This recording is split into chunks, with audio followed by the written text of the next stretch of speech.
अस्सलाम वालेकुम क्लास। उम्मीद है कि आप सब ठीक होंगे। आज की क्लास में हम लोग बात करेंगे मल्टीप्लिकेशन ऑफ मैट्रिसेस पे। Multiplication of matrices means that अगर हमने दो मैट्रिसेस गिवन है, दो है या तीन है, उन पे मल्टीप्लिकेशन रूल अप्लाई करना है तो कैसे करेंगे। ठीक है, ये आपके पास एग्जांपल नंबर 2 गिवन है, find a product A B. अब हम मल्टीप्लिकेशन का वर्ड भी यूज कर सकते हैं और प्रोडक्ट का वर्ड भी यूज कर सकते हैं। ठीक है, दोनों का एक ही मतलब है। और ये जो ए बी लिखा हुआ है, ये किसको, ये मल्टीप्लिकेशन या प्रोडक्ट को ही शो करता है। ठीक है, मैट्रिक्स में मोस्टली हम इसको ए बी इसी तरीके से ही लिखते हैं। इसका मतलब है मल्टीप्लिकेशन या प्रोडक्ट, इसको इस तरीके से नहीं लिख सकते। ठीक है, ये आपकी रॉन्ग नोटेशन होगी, ये करेक्ट नोटेशन होगी इसकी।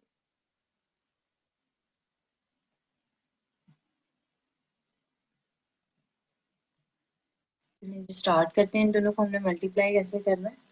मैट्रिक्स ए आपके पास गिवन है 2 1 -3 0 1 and 2 and matrix be given है -1 6 5 -2 3 0 1 एंड -4। ठीक है, अब फर्स्ट कॉलम में देखें, आपके पास कितनी 3 रोज हैं। ठीक है, कितनी रोज आ रही हैं, 3 1 2 एंड 3 3 रोज हैं और 2 कॉलम्स हैं इसमें। सेकंड में अगर आप चेक करो तो 2 रोज हैं और कितने कॉलम्स हैं, 1 2 3 एंड 4 कॉलम्स हैं। ठीक है, तो आपने देखना है कि फर्स्ट के कॉलम और सेकंड की रोज जो है वो क्या होनी चाहिए, इक्वल होनी चाहिए। मल्टीप्लिकेशन में ये एक प्रॉपर्टी है, ये आपने चेक करनी होती है, देन उस पे मल्टीप्लिकेशन होल्ड करती है। ठीक है, और जिन मैट्रिसेस पे मल्टीप्लिकेशन होल्ड नहीं करती, इसको करने के बाद मैं कुछ आपको एग्जांपल बताऊंगी, उसके रीजन हम देखेंगे कि क्यों नहीं उन पे मल्टीप्लिकेशन होल्ड करती। ठीक है, तो इसमें जो आपने बात याद रखनी है, फर्स्ट मैट्रिक्स के कॉलम और सेकंड मैट्रिक्स की रोज जो है वो क्या होनी चाहिए, इक्वल होनी चाहिए।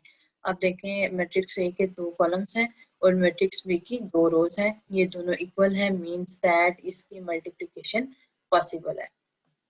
ठीक है, इसको सॉल्व करना स्टार्ट करते हैं। अब जब आपने मल्टीप्लिकेशन लेनी है तो आपने पहले फर्स्ट रो को सेकंड में जितने भी कॉलम्स हैं सबके साथ सॉल्व करना है। ठीक है, पहले फर्स्ट रो को फर्स्ट कॉलम के साथ मल्टीप्लाई करेंगे, फिर आप फर्स्ट रो को सेकंड कॉलम के साथ मल्टीप्लाई करोगे, फिर आप फर्स्ट रो को थर्ड कॉलम के साथ मल्टीप्लाई करेंगे एंड देन लास्ट पे फर्स्ट रो को हम फोर्थ कॉलम के साथ मल्टीप्लाई करेंगे। मींस दैट जब तक हमारा मैट्रिक्स सेकंड कॉलम्स में कंप्लीट नहीं हो जाता, हम फर्स्ट रो के साथ प्रोसेस वो जारी रखेंगे। ठीक हो गया, अब इनको मल्टीप्लाई कैसे करना है वो देखें। फर्स्ट एलिमेंट लेना है, first of all first row, first column को देखते हैं। फर्स्ट एलिमेंट को आपने फर्स्ट एलिमेंट के साथ ही मल्टीप्लाई करना है। 2 को हम मल्टीप्लाई करेंगे -1 के साथ। ठीक है, और इसमें जो आपने साइन यूज करना है वो एडिशन का साइन यूज करना है। ठीक हो गया, 2 मल्टीप्लाई इंटू -1 प्लस, फिर सेकेंड एलिमेंट को सेकेंड एलिमेंट के साथ मल्टीप्लाई करेंगे, 1 को मल्टीप्लाई करेंगे 3 के साथ। ठीक हो गया, फर्स्ट रो को हमने फर्स्ट कॉलम के साथ सॉल्व कर दिया। अब जब आपने सेकंड कॉलम पे जाना है तो उसके अंदर स्पेस छोड़नी है। जैसे फर्स्ट कॉलम से सेकंड कॉलम पे जब आपने जाना है तो अंदर स्पेस आपको नजर आ रही है। इसी तरीके से आपने जब इसको मल्टीप्लाई करना है, देन थोड़ी स्पेस छोड़ के मैट्रिक्स के फॉर्म में उसको रेक्टेंगुलर एरे में लिखते हुए स्पेस छोड़ के देन आपने सेकंड एलिमेंट के लिए मल्टीप्लिकेशन लिखनी है। अब हम लेंगे फर्स्ट रो लेंगे और सेकंड कॉलम लेंगे, 2 को मल्टीप्लाई करेंगे 6 के साथ, तो ये क्या लिखा हुआ है, 2 इंटू 6, फिर प्लस 1 को मल्टीप्लाई करेंगे 0 के साथ। ठीक हो गया, फिर हम फर्स्ट रो को लेंगे और थर्ड कॉलम के साथ करेंगे। थर्ड कॉलम के साथ जब करेंगे तो हमारे पास इसका ये सोल्यूशन आता है, 2 को मल्टीप्लाई करेंगे 5 के साथ एंड देन 1 को मल्टीप्लाई करेंगे 1 के साथ, फिर लास्ट कॉलम रह जाएगा। इसी तरीके से आपने फर्स्ट रो लेनी है और लास्ट कॉलम के साथ मल्टीप्लाई कर देना है। आप जहाँ पे आपके पास दो साइन इकट्ठे आ रहे हों या दो वैल्यूज इकट्ठी आ रही हूँ वहां पे आपने ब्रैकेट लगा के उनको लिखना है। जैसे यहाँ पे हमने लिखा 2 इंटू -1, फिर 2 इंटू 5, इस तरीके से मल्टीप्लीकेशन की सारी वैल्यूज यहाँ पे लिख देंगे। अब फर्स्ट रो और सारे सेकंड एलिमेंट के सारे कॉलम्स को हमने सॉल्व कर लिया। अब सेम यही प्रोसेस हम सेकंड रो के साथ करेंगे। सेकंड रो लेंगे और सेकंड मैट्रिक्स के सारे कॉलम्स के साथ सेपरेट सेपरेट मल्टीप्लाई करेंगे। ठीक है, फर्स्ट सेकंड रो ले लेते हैं और इधर से फर्स्ट कॉलम पहले ले लेते हैं। -3 into multiply by -1 plus 0 multiply by 3। Second row को फर्स्ट कॉलम के साथ कर दिया। अब सेकंड रो को आप सेकंड कॉलम के साथ करेंगे। जब सेकंड कॉलम के साथ करेंगे तो वैल्यूज क्या आती हैं? -3 इंटू 6, 0 इंटू 0। ठीक है, ये हमारे पास ये वाली वैल्यू आ जाती है। देन आप सेकंड कॉलम को सेकंड रो को थर्ड कॉलम के साथ लेंगे तो उसके लिए क्या लिखेंगे? -3 multiply bye 5 and plus 0 multiply by 1। ठीक है, उसके लिए ये आंसर आपके पास आ जाएगा। लास्ट पे हम क्या करेंगे? सेकंड रो को लास्ट कॉलम रहता है, लास्ट कॉलम के साथ मल्टीप्लाई करके हम ब्रैकेट को क्लोज कर देंगे। ठीक हो गया। सेम यही प्रोसेस आपने लास्ट रो के साथ करना है। लास्ट रो भी लेनी है, पहले फर्स्ट कॉलम के साथ, फिर सेकंड के साथ, फिर थर्ड के साथ एंड देन फोर के साथ मल्टीप्लाई करके इसको ब्रैकेट क्लोज में रख देंगे। ठीक हो गया। अब सारा प्रोसेस करने के बाद मल्टीप्लिकेशन का, अब आपने इसको सिंपलीफाई करके सिंपल एक मैट्रिक्स की फॉर्म में लिख देना है। ठीक है, अब 2 इंटू -1 को मल्टीप्लाई करेंगे तो आंसर क्या आता है? -2 आएगा, फिर +3। ठीक है, तो 3 में से 2 माइनस करेंगे तो आपके पास क्या आएगा? 1। तो फर्स्ट एलिमेंट क्या आ जाएगा? 1। इसी तरीके से आपने इनको मल्टीप्लाई कर देना है। 6 2 12 हो जाएंगे, प्लस 0 को 1 के साथ करेंगे आंसर तो क्या आएगा? 0 ही आएगा। तो इसका आंसर 12 प्लस 0 12। नेक्स्ट करेंगे 5 मल्टीप्लाई बाय 2, 10 प्लस 1। 10 प्लस 1 करेंगे, दोनों के साथ एडिशन का साइन है, दोनों रियल नंबर्स ऐड होंगे तो 10 प्लस 1 क्या बन जाएंगे? 11। नेक्स्ट आ जाएगा आपके पास लास्ट पे 2 इंटू -2, तो -4 प्लस -4। तो ये क्या बन जाएगा? माइनस माइनस प्लस आपने करना है, वैल्यूज को ऐड करना है, 8 बन जाएगा। अब इन दोनों के साथ माइनस का साइन, तो माइनस का साइन लगाएंगे।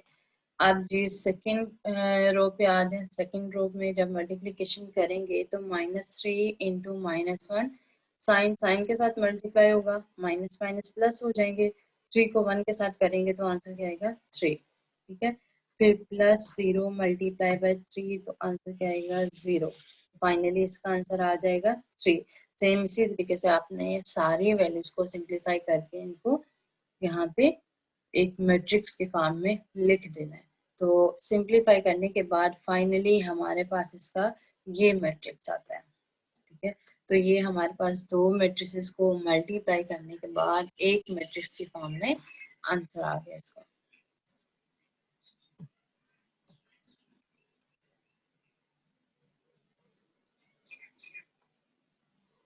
नेक्स्ट एग्जांपल 3 है। इसमें भी आपने वही काम करना है। अब जो चीज मैंने आपको स्टार्ट में बताई थी वो बात नोट करें। मैंने आपको फिर से बार रिपीट कर रही हूँ, मैंने आपको बताया था कि फर्स्ट के कॉलम्स और सेकंड की रोज। अब देखते हैं कि इसमें ये प्रॉपर्टी होल्ड करती है। 1 2 3 एंड 4। ठीक है, इसमें 4 कॉलम्स हैं। ठीक है, 4 कॉलम्स आ गए और सेकंड में अगर हम देखें 1 2 3 एंड 4 रोज हैं। 4 रोज है, मतलब दोनों सेम है, तो इसकी मल्टीप्लिकेशन पॉसिबल है। ठीक है, तो आपके पास इसमें और इसका ऑर्डर जो है वो 4 क्रॉस 4 का आ रहा है। ठीक हो गया। तो मल्टीप्लिकेशन रूल से ही आप इसको भी सॉल्व करेंगे। पहले फर्स्ट रो को लेंगे और फर्स्ट कॉलम के साथ मल्टीप्लाई करेंगे, फिर आप फर्स्ट रो को लोगे और सेकंड रो के साथ मल्टीप्लाई करके ब्रैकेट को क्लोज कर देंगे, क्योंकि सेकंड कॉलम के बाद नेक्स्ट कोई भी कॉलम नहीं है, तो जहां पे कॉलम एंड होगा वहां पे आप ब्रैकेट को क्लोज कर देंगे। सेम उसी मेथड को फॉलो करते हुए इसके मल्टीप्लिकेशन को फाइंड आउट करेंगे। जी, अब हम देखेंगे कि कौन से ऐसे मैट्रिसेस हैं जिनकी मल्टीप्लिकेशन होल्ड नहीं करती। ठीक है, छोटी सी एग्जांपल बताती हूँ मैं आपको। 2 3 4 7 है हमारे पास एक।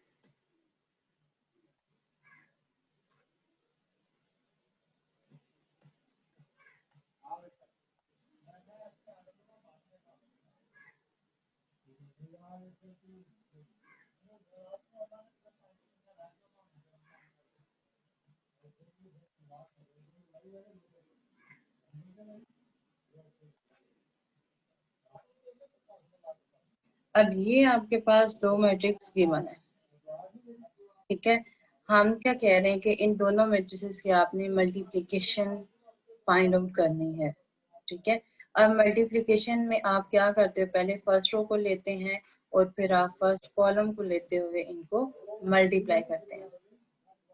ठीक है, अब इसमें देखें आपके पास फर्स्ट में रोज कितनी आ रही हैं। फर्स्ट में आपके पास 2 रोज हैं। ठीक है, एक ये और ये और इसमें कॉलम्स कितने आ रहे हैं, 3 आ रहे हैं। लेकिन आपने जो इसमें नोट बात करनी है, फर्स्ट के कॉलम्स नोट करनी है, सेकंड की रोज करनी है। तो कॉलम इसमें 2 आते हैं और रोज इसमें कितनी आती हैं, 3 आती हैं, 1 2 एंड 3। ठीक है, एक तो इसमें वो प्रॉपर्टी होल्ड नहीं करती। अगर होल्ड नहीं करती तो इसको हम सॉल्व कर सकते हैं, वो देखें। जब आप फर्स्ट एलिमेंट को फर्स्ट एलिमेंट के साथ मल्टीप्लाई करेंगे, 2 को 2 के साथ मल्टीप्लाई कर देंगे, फिर आप 3 को 3 के साथ कर देंगे। अब जो लास्ट पे 4 लिखा हुआ है उसको किसके साथ मल्टीप्लाई करेंगे, उसके लिए भी तो एलिमेंट्स यहाँ पे होना चाहिए था ना। एलिमेंट्स होता तो इसको भी इसके साथ मल्टीप्लाई करके हम इसकी मल्टीप्लिकेशन को कंप्लीट कर सकते थे। तो यही रीजन है कि जब इनके कॉलम्स और रोज इक्वल नहीं होते तो कुछ एलिमेंट्स ऐसे बच जाते हैं कि जिनके लिए मल्टीप्लिकेशन के लिए एलिमेंट्स मौजूद नहीं होते। तो उस वजह से हम कह देते हैं कि इन मैट्रिक्स की मल्टीप्लिकेशन एग्जिस्ट नहीं करती। ठीक है, तो यहाँ पे देखें इन दोनों का ऑर्डर डिफरेंट है तो इनकी मल्टीप्लिकेशन एग्जिस्ट नहीं करती। तो ऐसे मैट्रिसेस जिनके रोज और कॉलम जो है इक्वल नहीं होते, उनको हम कहते हैं कि ये मैट्रिसेस में मल्टीप्लिकेशन नहीं हो सकती। ठीक हो गया।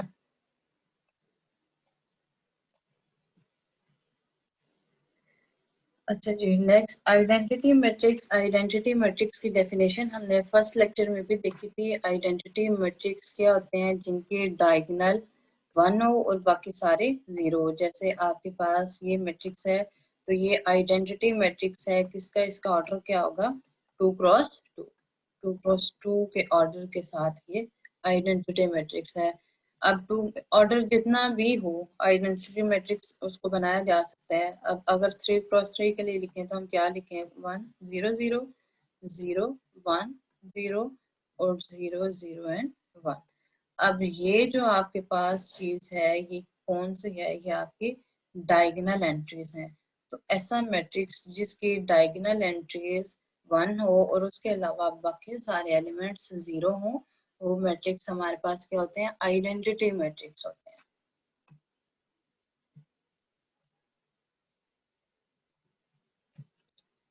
ठीक है, तो आइडेंटिटी मैट्रिक्स को अगर हम किसी भी मैट्रिक्स के साथ मल्टीप्लाई करें तो हमारे पास उसका आंसर क्या आता है, सेम वही मैट्रिक्स आ जाता है। शो हमने करना है A I is equal to I A is equal to A for the matrix. ये मैट्रिक्स गिवन है। अब हमने चेक करना है कि अगर इसको किसी भी आइडेंटिटी के साथ मल्टीप्लाई करें तो क्या वही मैट्रिक्स इक्वल दोबारा से आ जाता है या नहीं, इसको हम अब चेक करते हैं।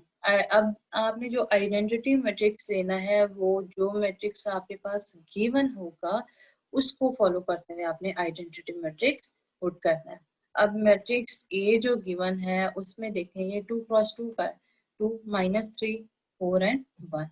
ठीक है, ये आपके पास 2 क्रॉस 2 ऑर्डर का मैट्रिक्स गिवन है। ठीक हो गया। अब इसमें आइडेंटिटी भी आपने 2 क्रॉस 2 मैट्रिक्स ही लेनी है। आइडेंटिटी 1 0 0 एंड 1 आइडेंटिटी मैट्रिक्स आ गया। अब हमने ये चीज शो करवानी है तो देखें ए आई के साथ मल्टीप्लिकेशन है, प्रोडक्ट है, तो हम यहाँ पे मल्टीप्लिकेशन रूल अप्लाई करेंगे। ए आई लिखा, ए मैट्रिक्स ए लिखा, साथ में आइडेंटिटी मैट्रिक्स। मल्टीप्लिकेशन को अप्लाई करते हुए हम इसकी प्रोडक्ट को फाइंड आउट करेंगे।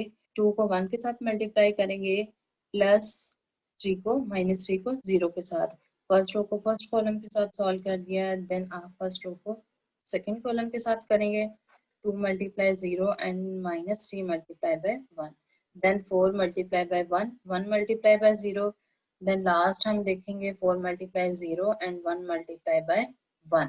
ठीक है, इसको सिंप्लीफाई करते हैं तो क्या आता है, 0 को 3 के साथ करेंगे तो 0 हो जाएगा, 2 1 2 हो जाएगा, इस साइड पे भी ये 0 हो जाएगा, ये -3 आ जाएगा, यहाँ पे भी 4 1 4 हो जाएगा, 1 को 0 के साथ करेंगे तो 0, यहाँ पे भी ये 0 बन जाएगा और ये 1 आ जाएगा। अब देखें कि प्रोडक्ट के बाद आंसर क्या आता है, ये मैट्रिक्स आ जाता है। अब इसको इसके साथ मैच करें, दोनों सेम, 2 -3 4 एंड 1 दोनों सेम है, तो मीन्स दैट आइडेंटिटी मैट्रिक्स को किसी भी दूसरे मैट्रिक्स के साथ मल्टीप्लाई करें तो आंसर उसका क्या आता है, वही मैट्रिक्स आता है जो जिस मैट्रिक्स के साथ उसको हम मल्टीप्लाई कर रहे होते हैं। अब देखें, हम आइडेंटिटी को पहले लिख लें या ए को बाद में लिख लें, या आइडेंटिटी को बाद में लिख लें, ए को पहले लिख लें, इससे कोई फर्क नहीं पड़ता, आंसर आपका सेम ही आता है। यहाँ पे देखें, हमने मैट्रिक्स ए पहले लिखा, आइडेंटिटी बाद में, यहाँ पे आइडेंटिटी मैट्रिक्स पहले लिखा, ए बाद में, दोनों को करने के बाद आंसर क्या आता है, सेम ही आता है। मतलब यहाँ पे ए बी कर लो आप या बी ए कर लो, आंसर क्या आएगा, उससे सेम ही आएगा।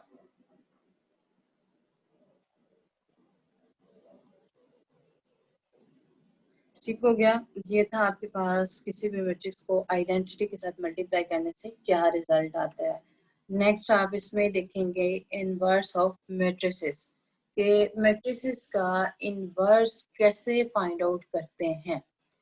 फर्स्ट ऑफ ऑल आपने इसके नोटेशन की पहचान करनी है कि इनवर्स क्या होता है। किसी भी मैट्रिक्स की पावर में जो -1 लिखा होता है, हम इससे क्या कहते हैं कि ये मैट्रिक्स का इनवर्स है। ये इसकी पहचान है किसी भी मैट्रिक्स को इनवर्स बोलने के लिए। ठीक है, और दूसरी प्रॉपर्टी जो आपने याद रखनी है, वो किसी भी इनवर्स को ओरिजिनल मैट्रिक्स के साथ मल्टीप्लाई करें। मतलब एक मैट्रिक्स गिवन है, उसका आप इनवर्स लें, दोनों को मल्टीप्लाई करें तो आंसर क्या आता है, आइडेंटिटी उसका आंसर आता है। ठीक है, ए इंटू ए इनवर्स, इसका आंसर क्या आएगा, आइडेंटिटी के इक्वल। ठीक है, अब एक ये बात होगी, दूसरी आपने बात वही फॉलो करनी जो अभी हम प्रीवियस में देख के आ चुके हैं। आइडेंटिटी को ऐसे मल्टीप्लाई कर लें, यहाँ ए को आइडेंटिटी से कर लें तो आंसर क्या आता है, ए ही आता है। तो आप बेशक इनवर्स को बाद में रख के तो उसको ओरिजिनल ए के साथ मल्टीप्लाई कर दे, दोनों से आंसर क्या आएगा, आइडेंटिटी आंसर ही आएगा। जैसा भी मैट्रिक्स हो, 2 क्रॉस 2 का हो, 3 क्रॉस 3 का हो, मीन्स दैट ऑर्डर 2 by 2 हो या 3 by 3 हो, उसका इन्वर्स लें, ओरिजिनल मैट्रिक्स के साथ मल्टीप्लाई करें तो उसका लाजमी आंसर आइडेंटिटी ही आता है। सपोज दैट आपका आंसर आइडेंटिटी नहीं आता, तो इसका मतलब है कि आपने जो पहले सॉल्यूशन लिखा है, जो क्वेश्चन सॉल्व किया है, उसमें कहीं ना कहीं मिस्टेक है, इस वजह से आपका आंसर आइडेंटिटी नहीं बनता।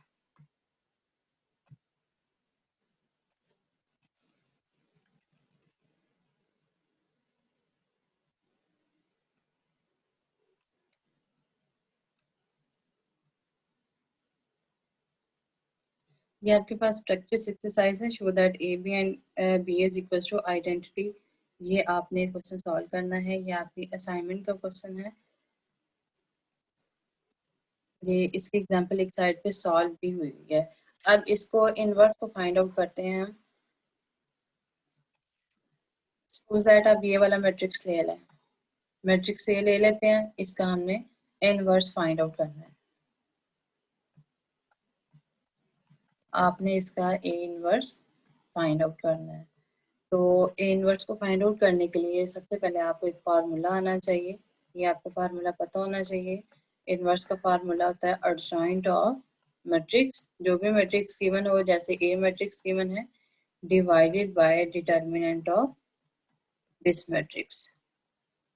ठीक है, आपने उसका एडजॉइंट लिया, देन उसका डिटर्मिनेंट लेना है, तो दोनों को डिवाइड कर देना है। अब ये दो चीजें इसमें रिक्वायर्ड हैं, एडजॉइंट लेना है और डिटर्मिनेंट लेना है।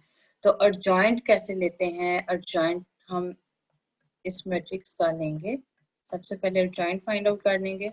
एडजॉइंट ऑफ ए,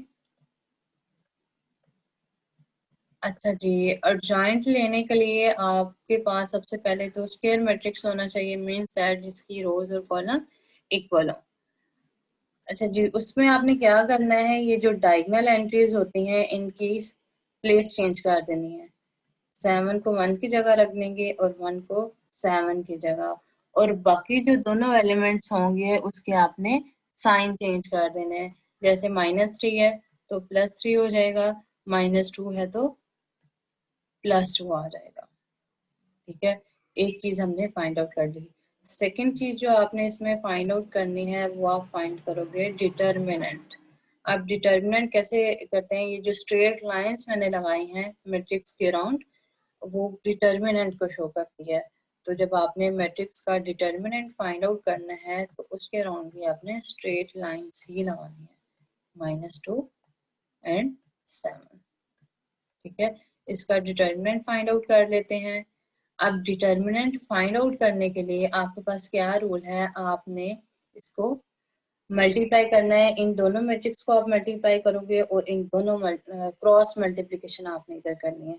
1 को मल्टीप्लाई करेंगे 7 के साथ, और अंदर जो डिटर्मिनेंट का साइन आपने लगाना है वो माइनस होगा। अब -3 को मल्टीप्लाई करेंगे -2 के साथ।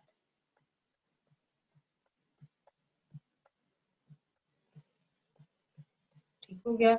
आप 7 को 1 के साथ करेंगे 7, माइनस माइनस प्लस और प्लस माइनस माइनस, 3 को 2 के साथ मल्टीप्लाई करेंगे तो 6।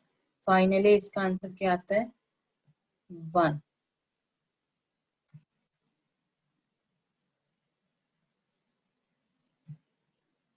ठीक हो गया। अब डिटर्मिनेंट भी आ गया और जॉइंट भी आ गया। अब हम इसको क्या करेंगे, फार्मूले में पुट कर देंगे जो हमारे पास फार्मूला है।